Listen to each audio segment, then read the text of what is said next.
Madhya Pradesh cabinet की बैठक वल्लभ भवन में आज मुख्यमंत्री शिवराज सिंह जी चौहान की अध्यक्षता में संपन्न हुई, जिसमें आज मुख्यमंत्री जी ने जो अमरकंटक में बैठक हुई थी उसके संबंध में विस्तार से बताया कि अब कोई नया निर्माण कार्य अमरकंटक में नहीं होगा। सैटेलाइट सिटी अगर बनाना होगी तो पहाड़ के नीचे, पर्वत के नीचे बनेगी। जनजातीय समाज को अधिकार देने का अभियान जो है वो भी जारी रखने का, वन ग्राम को राजस्व गांव बनाने के अधिकार पत्र सौंपने के लिए सभी मंत्रियों को गांव में जाने के भी मुख्यमंत्री जी ने निर्देश दिए। जो 2 मई को लाडली लक्ष्मी दिवस मनाने का था उसकी तारीख 1-2 दिन आगे पीछे इसलिए कर सकते हैं कि सारक 2 मई को काफी बड़ा है, तो लाडली लक्ष्मी जो हमारी दिवस है उसकी तारीख 2-3 दिन आगे पीछे हो सकती है। आज मुख्यमंत्री जी ने 3 मई की परशुराम जयंती जो भोपाल में मनेगी उसकी जानकारी भी दी और 7, 8, 9 जनवरी को प्रवासी भारतीय दिवस के लिए 7, 8, 9 को इन्वेस्टर का और 9 को प्रवासी भारतीय दिवस जिसमें माननीय प्रधानमंत्री जी के आने का उन्होंने निमंत्रण दिया है उसकी जानकारी भी कैबिनेट को दी है। आज कैबिनेट के महत्वपूर्ण निर्णयों में प्राकृतिक कृषि विकास बोर्ड का आज गठन किया गया है। इसमें जो बोर्ड है इसकी कई विशेषताएं भी हैं, जैसे एक शासी निकाय होगा जिसके अध्यक्ष माननीय मुख्यमंत्री जी होंगे, एक टास्क फोर्स का गठन होगा, बोर्ड में संचालक पदेन होंगे, एक समिति कलेक्टर की अध्यक्षता की अलग से होगी, एक आत्मा गवर्निंग बॉडी के नाम से भी होगी। 70 पदों के सृजन का भी आज कैबिनेट के द्वारा मंजूरी दी गई है। ये मूल रूप से जैविक खेती को प्रोत्साहन करने की एक अभिनव योजना है इस बोर्ड के अंदर। और आप सब भी देखते होंगे पेस्टिसाइड से, खाद से, यूरिया से जिस तरह से जमीन का नुकसान होता है, हमें जमीन भी बचाना है, हमें जीवन भी बचाना है, हमें जल भी बचाना है और इसलिए इन सबको ध्यान में रखे हुए ये प्राकृतिक कृषि विकास बोर्ड, जैसा आप प्रधानमंत्री जी का सुनते भी होंगे, उसके गठन की आज कैबिनेट के द्वारा मंजूरी दी गई है। आज फसल के विविधीकरण के प्रोत्साहन के लिए भी कैबिनेट के द्वारा मंजूरी दी गई है। उसमें भी वही है कि रासायनिक उर्वरकों की निर्भरता कम हो जाए, पर्यावरण संरक्षण, जैव और टिकाऊ खेती हो जाए, दाल और तिलहन की निर्यात निर्भरता भी कम हो। इसके लिए आज कैबिनेट के द्वारा मंजूरी दी गई है। योजना के अंतर्गत गेहूं और धान के स्थान पर बोई जाने वाली गैर एमएसपी फसलों को कवर किया जाएगा। उदाहरण के लिए आज जो बात माननीय मुख्यमंत्री जी के द्वारा कही गई वो यह थी कि ये जो खेती है, जैसे हमारे सीहोर है, अब सीहोर के अंदर एक बाहर की कंपनी आई और अश्वगंधा लगाने को उसने कहा, तुलसी लगाने को कहा, वही कंपनी खरीदती है तो खेती बढ़ी उसकी। जैसे अभी स्टीविया जो चाय मीठी करती है वो आ गया है, तो गेहूं के अलावा दूसरी फसल जो होती है, धान के अलावा परंपरागत खेती को छोड़ के और किसान को लाभ मिलता है, उसको प्रोत्साहन देने का ये फसल विविधीकरण जो है उसमें मूल रूप से इस काम को रखा है।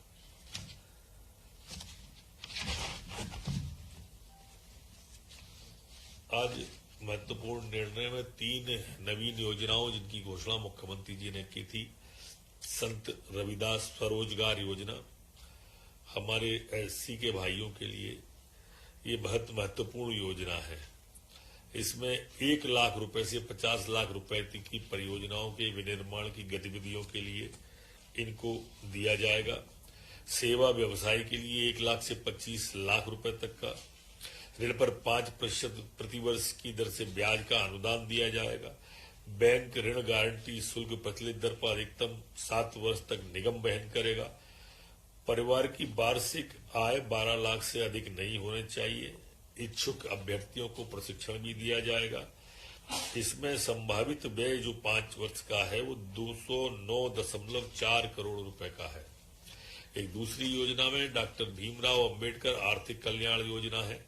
इसमें भी रोजगार की गतिविधियों के लिए 10,000 से 1 लाख रुपए तक की परियोजनाओं को स्वीकृत किया जाएगा।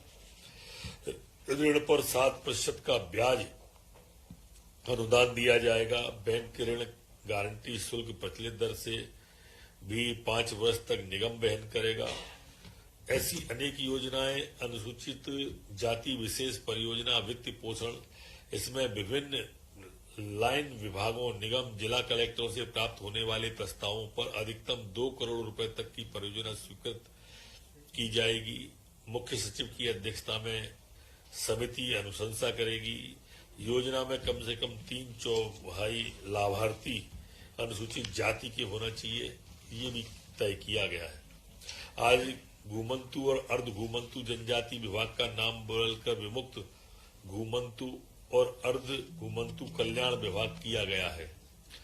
दतिया के अंदर मोटर ट्रांसपोर्ट स्कूल की स्थापना किए जाने का और नवीन पदों के सृजन किए जाने को भी आज दतिया में कैबिनेट के द्वारा सहमति प्रदान की गई है।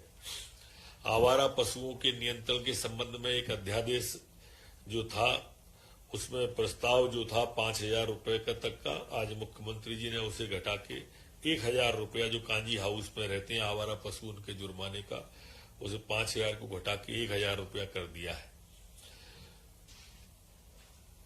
इसी तरह से आज फॉरेस्ट भारतीय वन सेवा केडर के नियम 166 के नियम 4(2) के अंतर्गत पद स्वीकृत करने का भी कैबिनेट के द्वारा तय किया गया है। हमारे जो पूर्ण औषधि सामग्री उपकरणों के लिए गठित मध्य पब्लिक हेल्थ सर्विस कॉर्पोरेशन के लिए सीटी स्कैन, डायलिसिस आदि सेवाओं के लिए कॉर्पोरेशन के स्वीकृत अमले को युक्तिकरण करने की अनुमति आज कैबिनेट के द्वारा दी गई है। चिकित्सा महाविद्यालय के अधीन संचालित संस्थाओं में अस्पताल प्रबंधन के अंतर्गत विद्य अधिकारी तथा अन्य संवर्गों के नवीन पदों के सृजन की भी आज सहमति कैबिनेट के द्वारा प्रदान की गई है।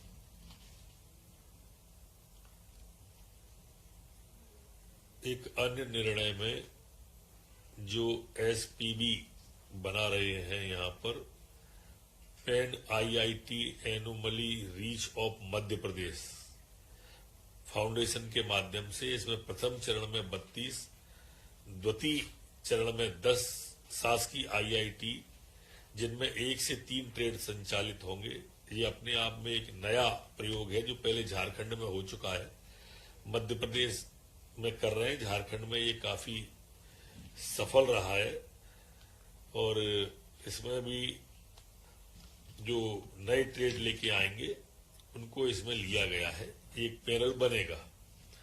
आज सहकारिता विभाग की जिला भूमि विकास बैंक DLDB भूमि खरगोन में है, उसे 14,03,50,000 रुपए में देने का सुनील कुमार गोयल को कैबिनेट के द्वारा मंजूरी की है। इसमें 100% राशि जमा करने पड़ेगा पहले, उसके बाद दी जाएगी। इसी तरह से सहकारिता विभाग की तिलहन संकी जलेरुआ मुरैना में जो जमीन है उसको 2,49,12,000 में देंगे। इसमें भी 100% राशि पहले जमा होगी। बालाघाट बारा सिवनी के अंदर भी मेसर टैक्स डॉक्स इंटरप्राइजेस को 5,15,00,000 की भूमि दी है। 100% राशि जमा होने के बाद में रजिस्ट्री होगी। आधारताल जिला जबलपुर में भी 1,51,51,515 100% राशि जमा करने पर दी जाएगी।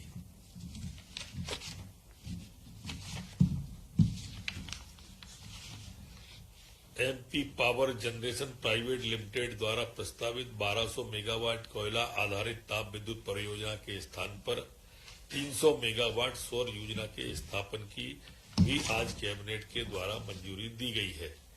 हमारे माननीय मुख्यमंत्री जी द्वारा जो हमारे खिलाड़ियों के लिए घोषणा की गई थी उन खिलाड़ियों के लिए आज कैबिनेट के द्वारा की गई घोषणा में, जैसे विवेक सागर प्रसाद को 1 करोड़ की राशि, महिला हॉकी टीम के 19 खिलाड़ियों को 31 लाख का सम्मान, ऐसे 6 करोड़ 89 लाख की स्वीकृति, नीलकांता शर्मा को 1 करोड़ की, शिवेंद्र शर्मा को 25 लाख की, विवेक सागर को, इस तरह से जो खिलाड़ियों के लिए घोषणा की गई थी, आज कैबिनेट के द्वारा उन सबको मंजूरी प्रदान की गई।